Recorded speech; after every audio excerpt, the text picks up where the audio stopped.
조가제TV 시청자 여러분 안녕하십니까? 저는 조가제닷컴의 조세별입니다. 2026년 2월 9일 오전 11시입니다.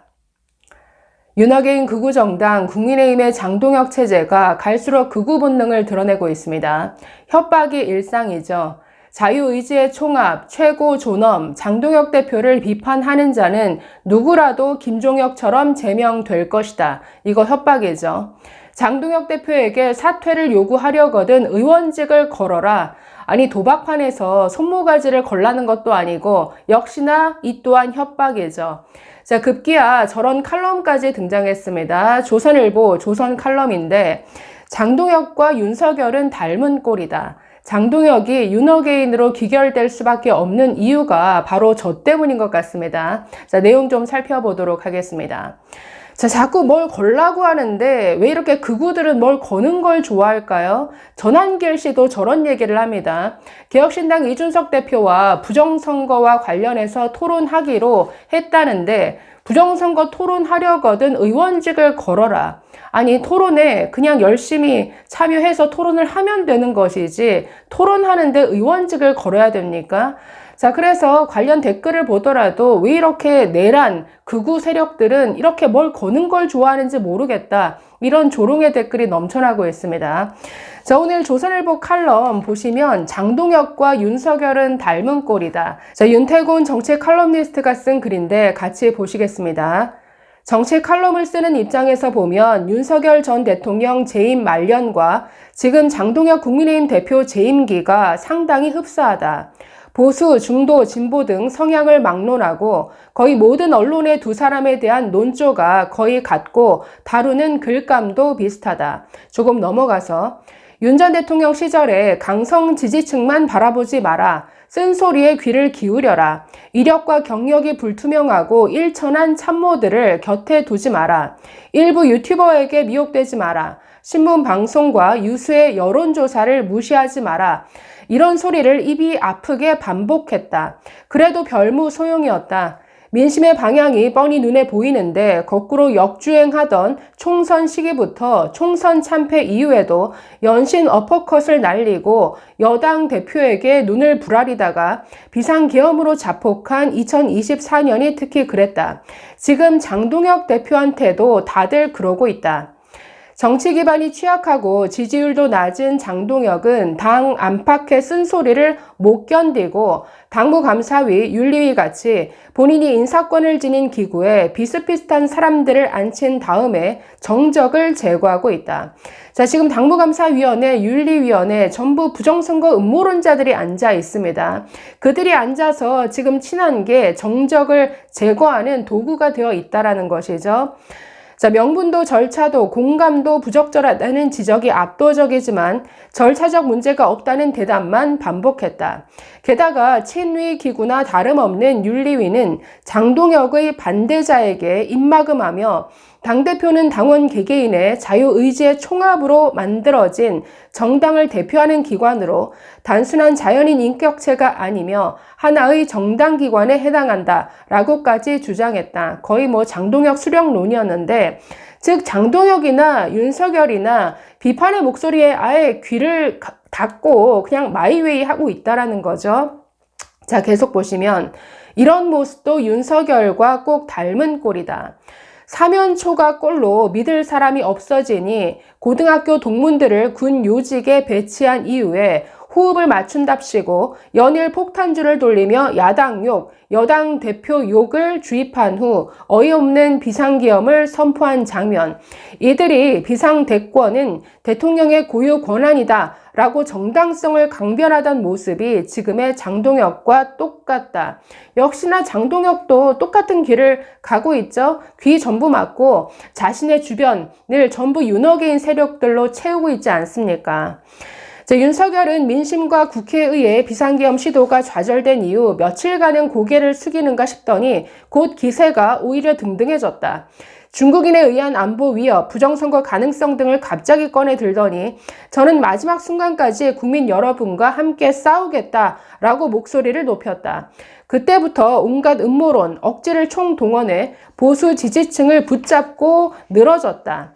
헌법재판소에서 만장일치로 탄핵 결정이 내려졌을 때도, 조기 대선을 통해 정권이 바뀌어졌을 때도, 국민의힘이 풍비박산이 났을 때도 바지 가랑이를 붙잡는 힘은 더 세졌다. 지금 장동혁이 당원을 믿는다며 꺼내든 승부수도 계엄 후 윤석열의 승부수와 겹쳐진다. 사실 이 두 승부수는 그 논리와 계산이 정확히 일치한다. 두 사람 다 좌파나 실천은 중도는 몰라도 우리 핵심 지지층, 보수층에서만은 내가 우세하다라고 여기고 있다. 보수가 아니죠. 그냥 극우 세력이죠. 그러니까 극우 윤어게인 그 한 줌도 안 되는 세력이 완전히 지금 국민의힘을 장악한 것이나 다름없죠. 자, 그래서 장동혁은 나랑 붙으려면 서울시장이든 국회의원이든 정치 생명을 걸고 나서라. 룰은 당원 투표다라며 윽박 지르고 있다. 지난주에 발표된 한국갤럽 여론조사에서 국민의힘 지지층에서 장동혁 지지율이 57%로 나타났으니 그 자신감은 실체가 있다고 볼 수 있다. 그런데 그 여론조사에서 국민의힘 지지율은 25%에 불과했다. 그러니 전체 유권자 중 장동혁을 지지하는 사람은 25%밖에 안 되지만 국힘 지지자 가운데서는 과반 이상이 장동혁을 지지하는 결과가 나오는 것이다. 이런 구조에서는 장동혁은 국민의힘 내에서 천하무적이 된다. 앞으로 자기 형편이 더 안 좋아지면 당 지지율을 떨어뜨리면 된다. 중도 보수 성향의 지지자들이나 국힘이 윤석열과 절연하고 변화해야 한다고 생각하는 사람들이 포기하고 나가게 하는 대신 장동혁이 이미 연대의 대상으로 지목했던 당 밖의 우파들, 강성 유튜버 청취자들과 군소 보수 정당 지지자들을 유입시키면 된다. 저는 보수라는 이름 정말 싫어하는데 당 밖의 극우들이죠. 당 밖의 극우 윤어게인 세력들을 유입시켜서 점점 더 짠물화 시키는 겁니다.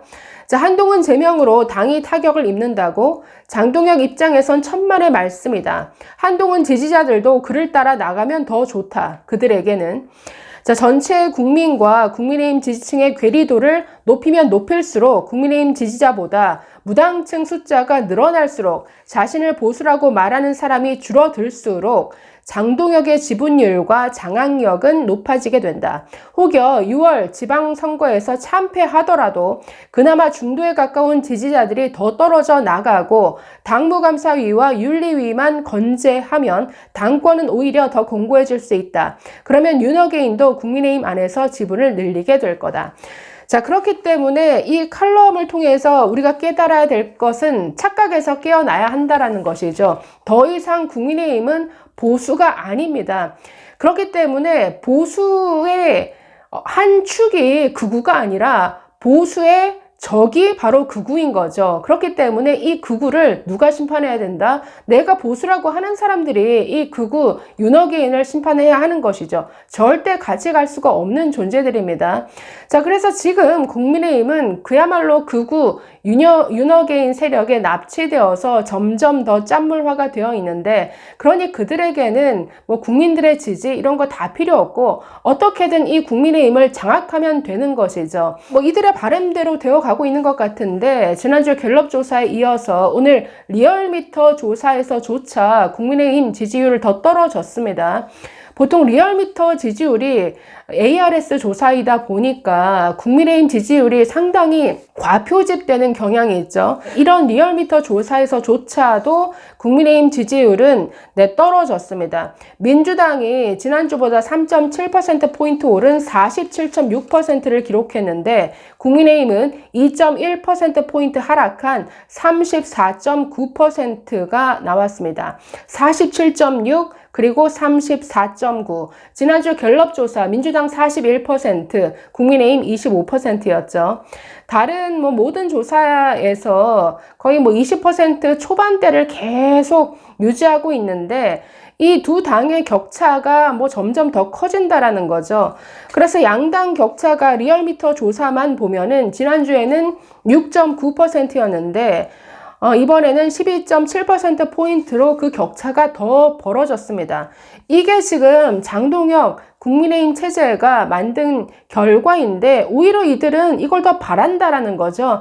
국민들 뭐 민심 이런 거 상관없어. 우리는 계속해서 윤어게인 부정성 음모론으로 밀고 나갈 거야.